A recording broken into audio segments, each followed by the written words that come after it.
Ignition sequence start.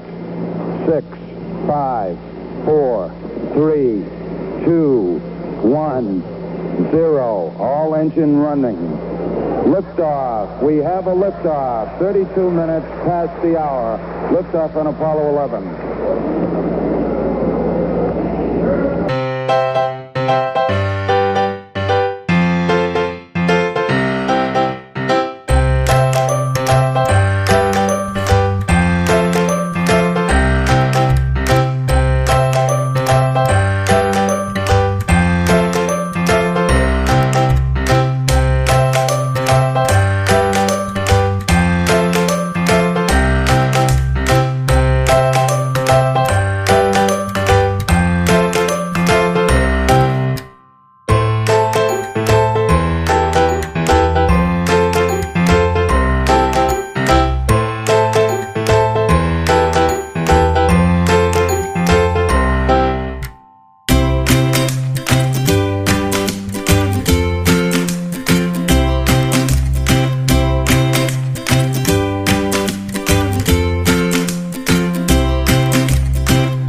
Houston, Tranquility Base here. The Eagle has landed.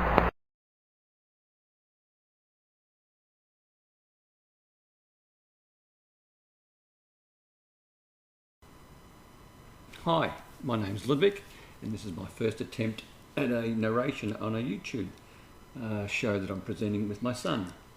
Today we're looking at the Melbourne General Cemetery in Carlton North, which is only a 3-kilometre drive from Melbourne CBD.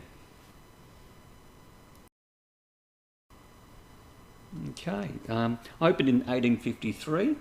The cemetery is regarded as one of Australia's most important cemeteries.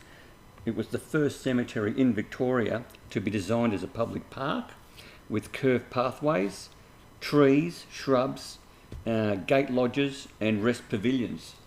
I'm not quite sure, but I think you can also buy a coffee there as well. There are about 300,000 burials in the cemetery. The site covers 43 hectares or 106 acres, so it is quite large. Now, if this is of any interest to anyone, Melbourne Cemetery showed that the most expensive position at the Melbourne General Cemetery is now valued at almost $1.1 million, and this is dated in 2015. So I'd imagine now, 5 years on, that 1.1 for that best spot in the cemetery is worth a little bit more. Also, you've got 5 Prime Ministers of Australia that are memorialised at the cemetery. There is a special Prime Minister's garden that you'll see later in the video. So you've got Sir Robert Menzies and his wife interned. You've got Sir John Gorton, who's interned. You've got Malcolm Fraser, which is the most recent. But you've also got James Scallon, but he's not actually in that garden. He's in the Catholic section of the cemetery. There's also a memorial to Harold Holt. His body was never recovered after he went missing swimming off Point Nepean on the 17th of December 1967. So thus there's just a memorial, no body, no intern. Two of the more popular memorials or sites is the Elvis Presley Memorial for those fans in Victoria who need to